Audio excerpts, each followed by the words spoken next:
Hi friends, welcome to எஸ்மா சமையல். இன்றைக்கி நம்மளோட சேனலில் நம்ம பார்க்க போகிற ரெசிபி என்னென்னு பார்த்தீங்கன்னா, சீம்பால் ரெசிபி தாங்க பண்ணியிருக்கோம். ரொம்பவே டேஸ்ட்டாக சிம்பிளாக செஞ்சிடலாம்.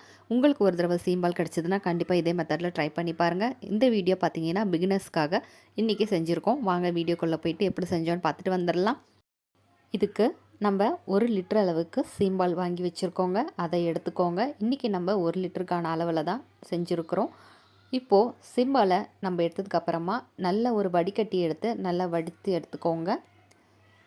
வடித்து எடுக்கும் போது நமக்கு எக்ஸ்ட்ரா இருக்கிற அந்த கொழுப்போ இல்லை தூசு இது மாதிரி ஏதாவது இருந்ததுன்னா அதை வந்து கம்ப்ளீட்டாக எடுத்துடலாம். அதுக்கப்புறமா இது மாதிரி வெயிட்டான கடாய் இல்லை குக்கர் வச்சுட்டு அது மேலே இது மாதிரி ஓட்டை உள்ள பிளேட்டாக வச்சுக்கோங்க. கொஞ்சம் தண்ணியும் சேர்த்துக்கலாம். இதுக்கப்புறமா சீம்பாலில் ஒரு 4-5 ஏலக்காவை சர்க்கரையோடு சேர்த்து நுணுக்கிட்டு நல்லா சலிச்சிட்டு சேர்த்துக்கோங்க. சலிச்சிக்கும் போது நமக்கு அந்த திப்பி திப்பியாக மேலே உருண்டையாக இல்லாமல் இருக்கும். அதுக்காக தான்.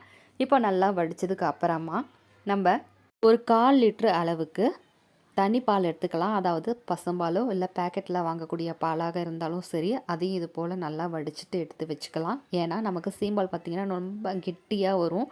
அதுக்காக நம்ம கொஞ்சம் வெறும் பாலையும் சேர்த்துக்கிறோம். அது சேர்த்தனதுக்கப்புறமா இது வந்து 1/2 கிலோ படிங்க, அதாவது அரைப்படி அப்படி சொல்லுவாங்கள்ல, அதில் 1/4 கிலோ அளவுக்கு சர்க்கரை எடுத்துருக்குறோம். இப்போது 1.25 கிலோ அளவுக்கு நம்ம பால் எடுத்துருக்குறோம் அப்படின்னா அதில் 1/4 கிலோ அளவுக்கு சர்க்கரையை சேர்த்துட்டு நல்லா இது போல் மிக்ஸ் பண்ணி விட்டுக்கோங்க. நம்ம மிக்ஸ் பண்ணும்போது இது போல் ரவுண்டாக மிக்ஸ் பண்ணோம் அப்படின்னா நமக்கு வந்து சர்க்கரை சீக்கிரமாக கரைஞ்சி வராது. அதுவே பார்த்தீங்கன்னா முன்னுக்கும் பின்னுக்கும் இது போல் நீங்கள் கரண்டி வச்சு மிக்ஸ் பண்ணும்போது நமக்கு வந்து சர்க்கரை வந்து சீக்கிரமாகவே கரைஞ்சி வந்துடும்.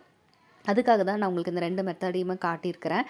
இப்போ நல்லா சர்க்கரை கரைஞ்சதுக்கு அப்புறமா குக்கரில் நமக்கு தண்ணி சூடானதுக்கப்புறம் நம்ம கலந்து வச்ச பாலை இது கூட சேர்த்துக்கலாம். இது வந்து பார்த்திங்கன்னா கேக் செய்யல டின் மாதிரி இருக்குது.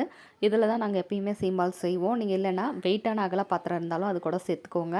இப்போ பால் வச்சதுக்கப்புறமா இது போல் கச்சிதமாக மூடுற மாதிரி ஒரு தட்டு போட்டு பிளேட்டை வச்சு மூடிட்டு இதுக்கு மேலே வந்து நம்ம குக்கரையும் மூடி வச்சுக்கலாம். நீங்கள் குக்கரில் செய்கிற மாதிரி இருந்தால் நம்ம வெயிட் போட தேவையில்ல, அப்படியே வச்சுட்டு வேக விட்டுக்கோங்க. இப்போ இது வந்து ஒரு 1/2 மணி நேரத்தில் இருந்து 40 நிமிஷம் வரைக்கும் வேகணும். அதாவது பால் வந்து நமக்கு எந்த அளவுக்கு மேலே திக்காக இருக்குதோ அதிகமாக இருக்குதோ அந்த அளவுக்கு நமக்கு டைம் பிடிக்கும். இது கரெக்டான டைம் அப்படிங்கிற அளவுக்குலாம் சொல்கிறதுக்கு இல்லை. இப்போது பால் வெந்துருச்சா இல்லையான்னு நீங்கள் ஒரு கத்தியோ குச்சோ வச்சு இது போல் குத்தி பாருங்கள். வெந்திருந்தது அப்படின்னா எடுத்துகிட்டு நல்லா ஒரு 1/2 மணி நேரம் வரைக்கும் ஆற விட்டுருங்க. அப்போ தான் நமக்கு வந்து ஸ்லைஸ் பண்ணும்போது நமக்கு கரெக்டாக வரும். சூட்டில் நம்ம பண்ணும்போது கொஞ்சம் அங்கங்கே கட் ஆகிற மாதிரி இருக்கும். இப்போ இது வந்து சூப்பராக வெந்துருச்சுங்க. இனிப்பு எல்லாமே ரொம்ப கரெக்டாக இருந்தது. நல்லா திக்காகவும் வந்திருந்தது. இப்போ இதை நல்லா ஆறுனதுக்கு அப்புறம் பீஸ் போட்டு எடுத்துக்கிட்டோம். பீஸ் போட்டதுக்கப்புறமா பாருங்கள், நம்ம பீஸ் எல்லாம் இப்படி தான் இருக்கும். இது வந்து நல்லா கெட்டியாகவே இருக்கும். நீங்கள் பால் கலக்கிறதுனால தண்ணியாகிருமா அப்படிலாம் யோசிக்க வேணாம். இது எங்கள் அம்மாவோட ரெசிபி. நீங்களும் கண்டிப்பாக ட்ரை பண்ணி பாருங்கள். ரொம்பவே டேஸ்ட்டாக இருக்கும். உங்களுக்கு இந்த வீடியோ பிடிச்சிருந்தது அப்படின்னா கண்டிப்பாக ட்ரை பண்ணி பார்த்துட்டு உங்களோட கமெண்ட்ஸை மறக்காமல் எனக்கு ஷேர் பண்ணுங்கள். நாங்கள் போட்டிருக்கக்கூடிய எல்லா வீடியோஸும் பிடிச்சிருந்ததுன்னா நம்ம சேனலை சப்ஸ்கிரைப் பண்ணிக்கோங்க. தேங்க்ஸ் ஃபார் வாட்சிங்.